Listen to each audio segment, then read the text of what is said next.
Hey guys, welcome back to my channel. I am your pet shy and this is popcorn time. So today on popcorn time we are going to review a movie called A Nation Without Men. I don't exactly know what is the movie title, but this is what they said, so don't worry, look out in the description below. I'll put the original title there, alright? So let's start.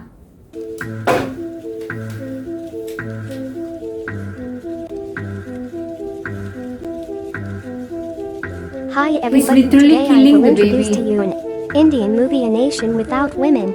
In several parts of India, every day, countless newborn girls die for countless reasons. This is true. The baby was born prematurely and miscarried. Others were drowned. Because having a girl also means having to worry about a huge dowry. Hence the poor families do not make appointments but choose to kill their newborn. That is why there are fewer and fewer girls in the village. The boys in the village, after growing up, become a group of single people. Just gather all day watching XXX movies, or watch man dressed in girl stuff dance. Use any means to relieve demand. Rai Charan is a rich man in the village, extremely rich, but his 5 sons could not find a wife. So Rai immediately found a pastor in the village to ask for his help as a matchmaker. But unfortunately, he did not find the other half for them for 10 years.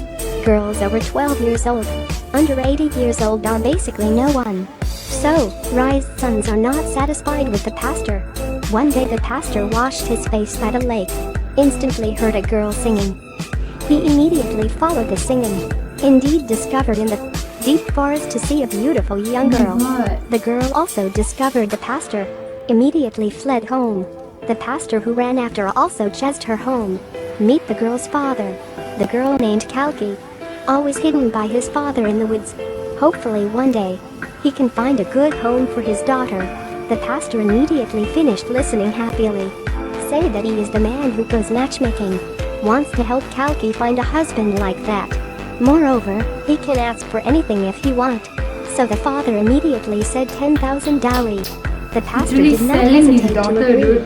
Arrived at the village, he immediately talked this to Rai, asked him to call his eldest son to go. But the eldest son just in time went out. Rai asked his youngest son to bring his brother's photo with him. Kalki's dad finished looking at the photo. Feel the eldest son with a rude appearance, afraid his daughter will be bullied. So, he suggested to let Rai's youngest son marry Kalki. Rai was messed up. The eldest is not married. How the youngest child get married first? It was very difficult to find a girl, so he refused to give up. Rai thought for a while, immediately thought of a way. He directly brought 50,000 with 5 cows to marry her. Wants Kalki to marry all 5 of his sons at the same time. Kalki's dad had never seen that much money in his life, immediately dazzled by money but agreed. The wedding was held very quickly. The ceremony ends. The 5 brothers gathered to discuss the issue of evening division. The eldest son came up intentionally based on age order. Each person is allowed to sleep with Kalki for 1 day each week. But for the last 2 days, who should they give? This time Rai spoke. You guys are really filial guys. You guys are not thinking about this father. Wholeheartedly help you find a wife. It also costs 50,000 and 5 cows. The father said it. What else can the 5 children say? So, Rai gets the last 2 days of sleeping Kalki, also includes Kalki's first time. The following days, Kalki does the housework a day. At night serve father to son. This whole family is a bunch of bad guys, treating her like an animal. Only the youngest son is still warm, often cares and helps her with her work. So, Kalki is often happy to laugh and joke with the youngest son. For the others, it is cold-hearted. This made Rai and the other boys uncomfortable. So he used the excuse that his youngest son did not take the exam well. Slapped him to reduce angry. This action made Kalki feel more sorry for him. The others saw the two hugging each other intimately. The envious fire in their heart burned up. The next day when the youngest brother went to school, knocked him out and threw him into the lake. Then told the police that their brother was not doing well in exams. Momentarily they killed himself. The death of the youngest brother left Kalki extremely painful. as well as losing her only place of refuge. So she asked the gentle maid in the house to help her deliver the letter to her father. State her current situation. Hope her father can help her escape. But the current father was soon blinded by the money, not just moving in the city, but also starting a bit of business. Received a letter from Kalki and knew that his daughter was abused by Rai. Directly returned to ask Rai to give more 10,000. Then tell Kalki a word of caution and leave. Rai's family was threatened and became extremely angry. Go back to her room and be then cursed by Kalki. Kalki, all body covered with wounds, begs the maid to take her out of here. He also sympathized with her, so he immediately agreed. But the two of them had not been running for a long time and were caught up by the sun. The maid was catastrophically shot and killed. Kalki saw a very brutal scene, immediately fainted on the spot. To punish Kalki, the sons locked her in the barn. No food or drink. Fortunately, the new maid found her pitiful. Sneaked, gave her food and water. Therefore Kalki did not starve to death. During the night, the servants of the servants who were killed sneaked into the barn. Want to find revenge on Rai's house. In time saw Kalki locked there. Immediately came up with bad intentions that harmed her. After that, the housekeeper family came to the village to cry. Calls on the entire villagers to come help them reclaim justice for the maid. But the way to get justice is to let the men of the village share Kalki. Life goes on. Kalki was forced by the village to become pregnant. The pastor uses an image to judge that the child in her womb is a boy.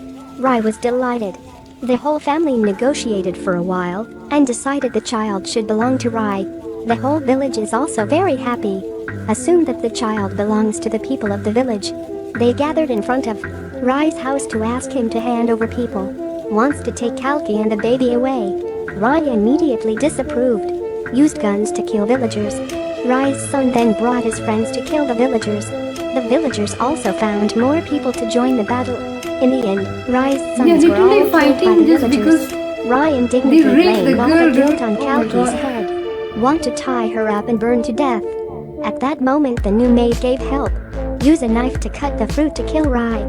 Kalki was saved and gave birth to a baby girl. The story ends here. Gender prejudice, up to now, has always been the feudal ideology of nations. But the issue of contempt for men and women in India is far more alarming. Even create an abnormal social form, like forcing to death a newborn girl or a husband and wife, directly or indirectly, constitutes the tragedy of countless people. Make us feel pity. But just have faith in your heart, the hope that goes through the efforts of each generation. There will come a day when the world will be truly equal. The movie ends here. See you next time. Bye-bye. For those who have confused, of whose the baby is, here's the thing. So when Kalki was already tied up in the barn, villagers came and raped her, So you don't know whose baby is it exactly. That's why the villagers came to say that, oh, this is my baby. But then the Rai, the father and the son, they thought that it's their baby. That's why the fight happened. But the fact is, why the hell they want to fight? They can fight for a baby, but then they can't fight for justice, Definitely not only in India, so many other countries are actually going through the same process. Gender prejudice, gender inequality, so many things. But definitely in India, it's like far more drastic, which is still sad because it's still happening even till today. But anyways, I hope you guys enjoy this movie review. If you want me to do more movie reviews on Popcorn Times, do let me know. And that's it from me. I am your Peshan. I'll see you guys again.